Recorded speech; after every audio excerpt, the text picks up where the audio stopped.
The Gilded Cage, Stella St. Clair and the Circus of Silence. Stella St. Clair wasn't born with a painted smile. It was a skill she learned, a defense mechanism forged in the crucible of a childhood where vulnerability was a dangerous currency. Her story, like the echo of a forgotten melody, wasn't about a literal circus, but about the grand, dazzling, yet ultimately illusory spectacle of life and the crushing disappointment when the lights dimmed and the magic vanished. Stella's circus was her upbringing, a whirlwind of unspoken expectations and the tyranny of appearances.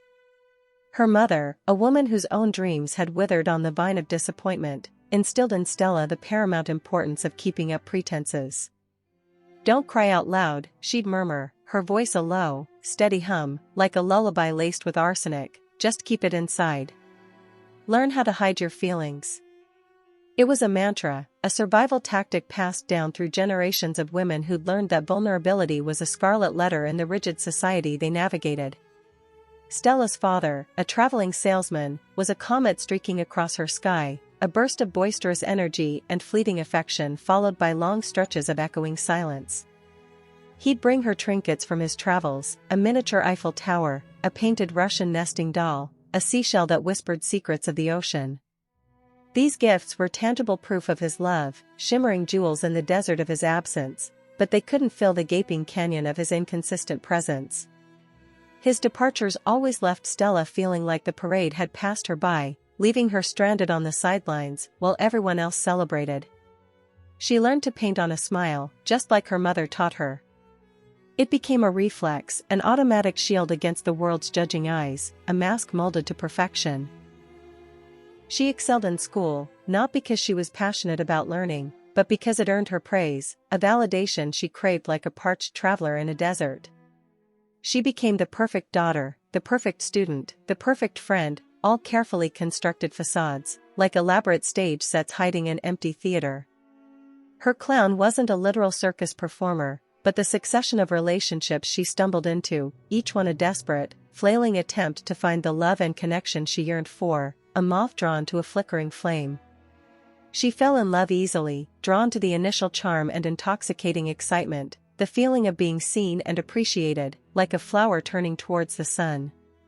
But like the ephemeral nature of circus tents, these relationships were temporary, erected with fanfare and dismantled with indifference, leaving behind only the sawdust and glitter of broken promises and shattered illusions, like confetti after a party no one remembers. There was Mark, the college athlete with the dazzling smile and empty promises, a golden boy built on a foundation of sand. He'd swept her off her feet with grand gestures and whispered sweet nothings, making her feel like she was the center of his universe, a star in his constellation. But his affection was fleeting, his attention scattered like seeds in the wind. He was a star player on the field, but a ghost in their relationship, a phantom limb of love. When he left for another woman, Stella felt the familiar sting of rejection, the parade passing her by once again, leaving her choking in its dust. Then there was David, the brooding artist with a tortured soul, a Byronic hero, painted in shades of gray. He saw through her painted smile, or so she thought, like a skilled craftsman seeing the cracks in the plaster. He claimed to appreciate her vulnerability, her hidden depths, like a diver exploring the ocean floor. He painted her portrait, capturing the sadness lurking in her eyes that she tried so hard to conceal, a mirror reflecting her hidden self. But David's own demons consumed him, his love a chaotic storm that left Stella bruised and battered, a tempest in a teacup. His art was his solace, his escape, a refuge from his inner turmoil. She was just another subject, another fleeting muse, a canvas on which he projected his own pain. Each relationship reinforced the lesson her mother had drilled into her: don't cry out loud. Keep it inside. She became a master of disguise, a chameleon adapting to the expectations of those around her, a puppeteer pulling the strings of her own emotions. She learned to compartmentalize her feelings, locking away the pain and disappointment in a dark, forgotten corner of her heart, a vault sealed with silence. But the weight of these unexpressed emotions began to take its toll. Stella started experiencing panic attacks, her breath catching in her throat like a fish out of water, her heart pounding like a drumbeat in a silent room. She'd wake up in the middle of the night, drenched in sweat, her mind racing with anxieties, a whirlwind of worries spinning inside her head. The painted smile began to feel like a mask suffocating her, a gilded cage, trapping her authentic self. She sought help, but therapy felt like another performance, a stage where she played the role of the recovered patient.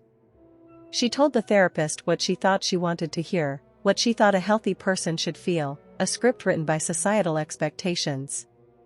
She became adept at playing the role of the compliant patient, always agreeing, always smiling, never revealing the true depths of her pain, a carefully choreographed dance of deception. One day, while walking through a park, she saw a group of children watching a street performer. He was juggling flaming torches, his face painted with a wide, exaggerated grin, a caricature of joy. The children were mesmerized, their faces filled with wonder, like sunflowers turning towards the light. Stella watched them, a pang of longing in her heart, a yearning for something lost. She longed for that innocence, that uninhibited joy, that freedom from the burden of pretense. As she watched the performer, a memory surfaced, like a bubble rising from the depths of her subconscious. She remembered her father taking her to a real circus when she was a little girl. She remembered the thrill of the trapeze artists soaring through the air, defying gravity, the magic of the illusionist's tricks, the laughter of the crowd, a symphony of delight. She remembered the feeling of her father's hand in hers, the sense of security and belonging, a warm embrace in a cold world.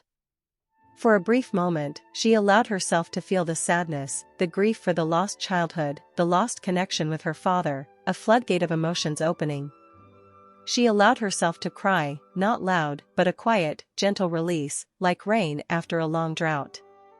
It was the first time in a long time that she hadn't tried to suppress her emotions, a crack in the dam of her carefully constructed persona. It wasn't a magical cure, a sudden epiphany that erased years of ingrained habits, a phoenix rising from the ashes.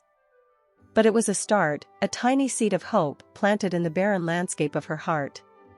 She realized that the painted smile wasn't a sign of strength, but a prison, a gilded cage, trapping her true self.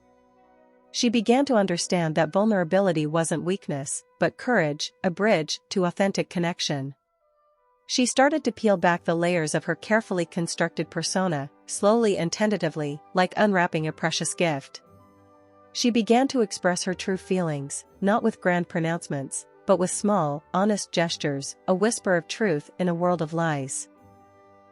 She started to say no to things she didn't want to do, to set boundaries, to prioritize her own needs, a reclamation of her agency.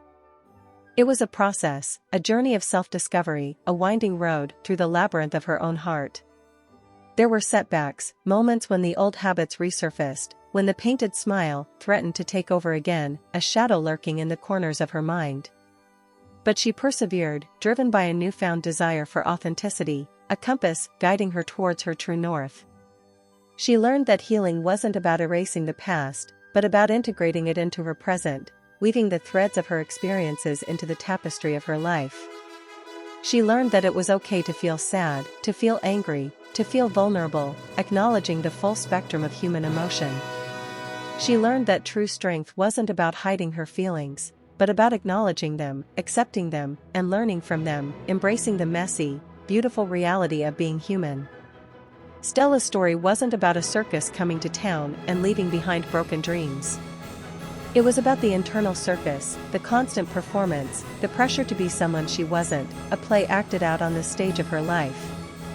It was about the journey from hiding her feelings to embracing them, from living behind a painted smile to living authentically, a liberation of her true self. It was about learning that she didn't need a net to fly high, that even if she fell, she could pick herself up, dust herself off, and remember that she almost made it, that she was still making it, and that the most important thing was that she was finally, truly, herself, a masterpiece painted with the vibrant colors of her own truth.